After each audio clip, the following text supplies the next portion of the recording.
검언 유착 사건 관련해서 일부 출입 기자들이 검찰과 긴밀하게 유착했다는 의혹이 나와서 논란이 일고 있습니다.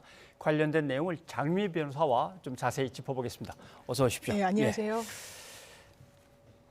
채널 A 사건 때문에 검찰을 담당 취재하고 있는 기자들과 검사들이 유착된 거 아니냐는 의혹이 제기되면서 이게 검언 유착 이렇게 이제 얘기가 나왔습니다. 사실 이 의혹을 제보한 지모 씨라면 뭐 당연히 어느 언론사든지 취재를 하고 싶어하고 만나고 싶어하는 인물이 돼버렸는데, 다만 취재하는 과정에서 뒤에서 검찰이 뭔가 가이드를 해준다거나 연결이 됐다. 이건 조금 다른 문제이기 때문에 잘 살펴보려고 하는 거죠. 맞습니다. 새로 의혹이 제기됐는데 이제 이 앞서서 그런 채널A 기자의 강요미수 사건이 어떻게 전개가 됐었는지, 이 이종재 전 기자가 유시민 전 이사장의 비위 사실을 좀 취재해보겠다라는 취지에서 수감돼 있던 이철 전 회장, 그 인베스트 밸류 코리아의 회장이었고 신라젠 최대 주주였는데 이 사람을 찾아가서 본인의 어떤 형사사건과 관련해서 내가 검찰을 잘 알고 있으니 뭐 유리하게 내지는 불리하게 할 수도 있다. 그러니 유시민 전 이사장의 비위 사실을 제보하라라고 끊임없이 압박했다는 혐의로 강요미수죄로 기소가 됐지만 최종 무죄가 나오긴 했습니다. 그렇지만 그 당시에도 재판부가 굉장히 취재윤리에는 반하는 행동을 했다는 점에 있어서는 이론의 여지가 없지만 형사적으로 무죄라고 판시를 했는데, 그 당시에 이 전 기자가 접촉했던 이철 전 회장 이외에 지모 씨라는 제보자 X라고 지칭되는 그 사람, 그 사람과 관련해서 이 또 문제가 된 겁니다. 당시에 MBC가 이 채널A의 취재와 관련해서 이른바 검언 유착, 검찰과 언론이 유착해서 뭔가 이 여권 인사의 뒤를 파헤치려고 했다라는 취지의 보도를 하자 그 바로 다음에 기자들은 이 제보자가 누군지를 알게 됩니다. 그 상황에서 이 채널A의 또 피의자 중에 한 명이었던 백모 기자가 중앙일보 기자와 대화를 나눕니다. 근데 그 대화 내용을 보면 지금 영상에서 보시는 것처럼 이 제보자 지모 씨, 나도 캐고 있는데 어디 가면 만날 수 있나? 라고 물으니 이 당사자인 채널A 기자가 내가 전화번호를 당신에게 알려주겠다라고 상당히 취재를 독려합니다. 그러니까 중앙일보 기자가 이거 검찰에서도 뒤를 캐보라고 하고 나도 박살내고 싶다라고 이야기를 하는데, 이 일련의 과정들을 보면 통상의 취재 윤리 내진 관행과는 상당히 상이한 모습을 보입니다. 왜냐하면 보통 한 출입처를 출입하는 기자들 같은 경우에는 단독 경쟁을 하기 마련이고 취재 경쟁을 해서 정보를 숨기려고 할지 오픈하려고 하진 않거든요. 그런데 적극적으로 이 제보자의 신원과 연락처를 알려주면서 기사를 쓰라고 하면서 뒤에 검찰이 있다라고 얘기를 나눈 그 정황이 드러났기 때문에 이게 또 새로운 검언 유착의 한 단면이 드러난 거 아닌가라는 의혹이 제기되고 있는 겁니다. 사실 언론사끼리의 경쟁에서는 취재를 하고 있는 과정에 알게 된 취재원의 전화번호를 누군가한테 넘겨주려면 윗사람한테 보고하고 다 허락을 받고 내려오고 해야 말단에 있는 기자는 이제 알려줄 수 있는 건데, 당연히 그렇습니다. 대뜸 이렇게 이제 얘기가 오고 갑니다. 그런데 보면은 중앙일보, 조선일보, 채널A 이 기자들이 결국은 검언 유착이라고 하는 보도 이후에 아니다, 이것은 정부 권력, 현 정권과 언론의 유착 아니냐, 이걸로 이제 프레임을 바꾸는 그런 얘기가 이제 나올 만한 의혹들이 또 제기가 되는 거죠. 그렇습니다. 사실 MBC가 이른바 검언 유착 의혹을 제기한 이후에 조선일보에서 일면으로 이런 후속 기사를 쓴 바가 있습니다.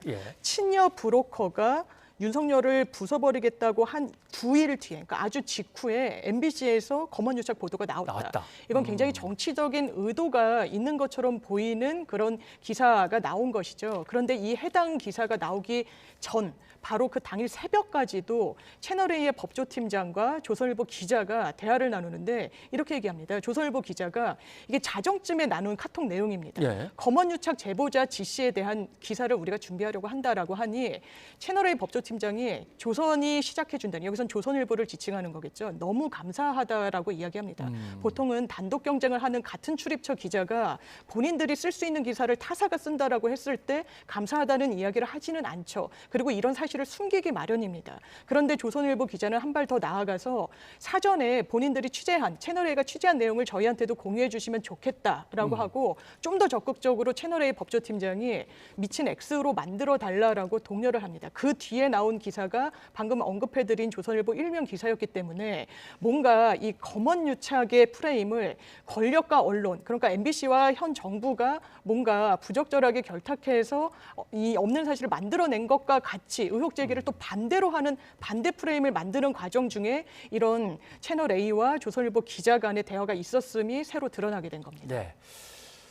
자, 이걸 하고 이제 다시 또 다른 사건을 이제 연결해 보면 조금 전에 PD 리포트에서 있었습니다만은 이렇게 기자들끼리 검언 유착이 아니라 권언 유착 이게 맞는 거 아닌가요 하면서 자기네끼리 정보를 공유하는데 거기서 공유된 정보가 정당으로 넘어가서 이제 고발 사주 의혹과 그렇습니다. 연결이 된다라고 하는 제보자의 이제 또 의혹 제기가 있는 거죠.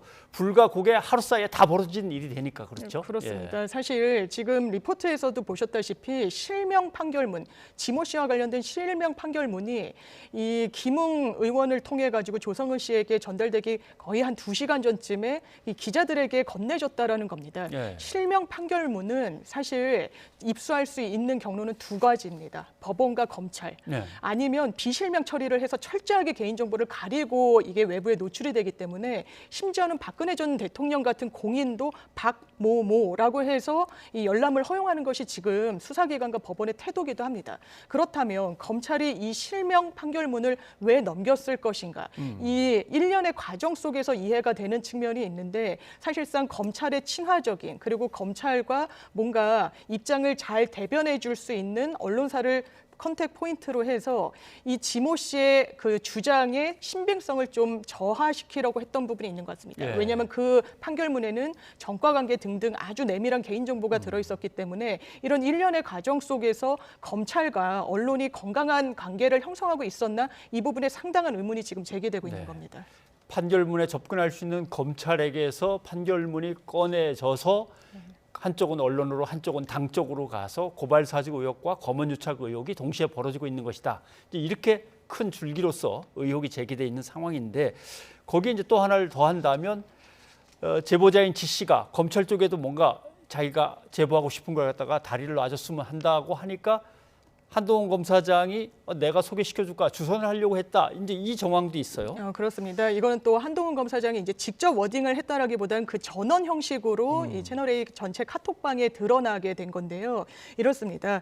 이 지모 씨가 검찰과도 연관관계를 좀 갖고 싶어한다. 예. 왜냐하면 이철 전 회장의 대리인으로 이동재 전 기자를 직접 접촉하기도 했었으니까요. 그래서 검찰에 다리를 놔달라라는 취지로 지금 지모 씨가 요구를 하는데 이 사실을 검사한테 이야기했더니 한동훈 검사장이 그러면 범정의 아무개와 접촉하는 게 좋겠다라고 이야기를 하더라라고 이 해당 기자가 본인들, 그러니까 언론사에서 본인들만 참가할 수 있는 SNS에서 공유를 했던 겁니다. 그렇다면 이런 검언 유착의 전 과정 중에 그러니까 언론사들만의 어떤 유착이 있었던 게 아니라 검찰도 사실상 관여를 했다라는 한 정황을 보여주는 단초라고 하겠습니다. 네. 그러면서 한동훈 검사장이 말했다는 게 이제 전에 듣기로는 범정, 나보다는 그쪽 범정 쪽에 있는 사람을 이렇게 했다는데 그 범정 쪽에 있는 사람이 몇 명 안 되기 때문에 거기서 당장 가까운 인물로는 손준성 검사가 꼽히는 거고 그다음에 정당 쪽에다 고발 사주 의혹을 불러일으키면서 문건을 건네준 것도 역시 손준성 검사로 돼 있기 때문에 지금 여기서 이게 다 한 덩어리다라고 하는 의혹이 이제 이루어지는 거군요. 그렇습니다. 사실 대검의 수사정보정책관실 같은 경우에는 검찰총장을 아주 지근거리에서 눈과 입의 역할을 하는 그런 기관입니다. 그래서 많은 수의 검찰이 배치되지도 않고 그 당시에 핵심 보직을 맡고 있었던 손준성 전 검사가 이런 실명 판결문을 이렇게 그 제3자한테 전달하는 데 있어서 그리고 고발사주 의혹에 첨부됐던 그 관련한 고발장에 첨부됐던 판결문을 김웅 전 의원에게 넘겼다는 여러 대목에서 실제로 등장을 하고 있는데 그렇다면 대검의 수사정보정책관실이 그 당시에 어떻게 윤석열 전 총장을 보좌하고 있었는지 이 부분과 관련해서 어느 선까지 또 보고가 올라갔는지 왜냐하면 손준성 검사의 위로는 대검 차장과 검찰총장밖에 있지 않았기 때문에 어느 선까지 이런 어떤 관계를 인지하고 있었는지도 새로운 의혹지의 연장선상에서 좀 반드시 밝혀져야 되는 부분이 있다고 하겠습니다. 뭐 정황상으로는 한 덩어리일 수 있겠다라고 의혹을 가질 수는 있는데 일단은 수사는 풀리지 않고 있습니다. 일단 핸드폰의 비번조차 일단 네. 못 풀고 들여다보질 못하고 있으니까 이렇게 해서 간접적으로 지금 정황들이 하나씩 엮어지고 있는 중입니다. 자, 다른 얘기를 하나 해봐야겠습니다. KT의 딸이 특혜로 취업을 받았다라는 의혹을 그동안 계속 받아왔던 김성태 전 의원, 대법원에서 확정 판결이 내려졌습니다. 1심, 2심 비교할 때 어떤 것들이 이제 차이가 있습니까? 네, 사실 1심에서는 무죄, 항소심에서는 집행유예 유죄가 나왔었고 예. 대법원에서 최종 유죄, 그러니까 징역 1년에 집행유예 2년형이 확정이 된 겁니다. 네. 그렇다면 왜 이렇게 유무죄가 갈렸는지와 관련해서는 1심 재판부도 사실상 부정 채용이 있었다, 채용 비리가 있었다는 사실은 인정을 했지만 이게 뇌물의 대가성으로 이뤄진 일련의 과정은 아니었다. 실제로 어떤 이익을 본 것도 김성태 전 의원이 아니라 그 딸이었기 때문에 직접적인 대가 관계는 인정할 수 없어서 무죄라고 예. 판시를 했습니다. 하지만 항소심 재판부에서는 그 당시에 KT 회장을 그 국정감사 증인으로 부르느냐 마느냐가 쟁점일 때 부르지 않도록 환노위에서 활동하고 있었던 김 전 의원이 좀 압력을 행사하고 그 대가로 딸의 정규직 채용을 담보받았다라는 사실을 전부 유죄로 인정해서 이 일련의 과정 속에서 집행유예형을 선고하게 된 겁니다. 네. 그런데 이제 비슷한 채용비리 의혹 사건입니다. 강원랜드 채용비리 의혹을 받았던 권성동 의원은 1심, 2심 다 무죄, 대법원에서도 역시 그대로 확정. 이건 상황이 어떻게 다른가요? 사실 대법원에서 무죄, 그리고 이 권성동 의원 사건 같은 경우에는 1, 2심이 일관해서 무죄를 판시했는데 가장 결정적인 이유는 직접적인 청탁 행위를 권 의원이 하지 않았다는 점에 있었습니다. 사실 여러 가지 정황이 사건 개요 중에 좀 드러났던 부분은 있습니다. 그러니까 권성동 의원의 아는 지인이 강원랜드 관계자인데 이게 청탁을 받은 명단을 인사과에 넘기기도 했고 그렇지만 이 부분과 관련해서 실제로 채용으로 이어지긴 했지만 권성동 의원이 직접 청탁을 했다는 부분에 있어서는 유죄를 입증할 정도로 이 증명이 이루어지지 않았다는 게 일관한 법원의 태도였고 또 본인의 선거를 도와줬던 고등학교 동창들을 강원랜드 사회이사로 이렇게 앉히도록 산자부의 외압을 형성했다라는 부분도 직접 관여 정황이 부족하다는 이유에서 무죄를 받게 됐습니다. 예, 알겠습니다. 자, 오늘 여기까지 듣도록 하겠습니다. 장 변호사님 고맙습니다. 네, 감사합니다.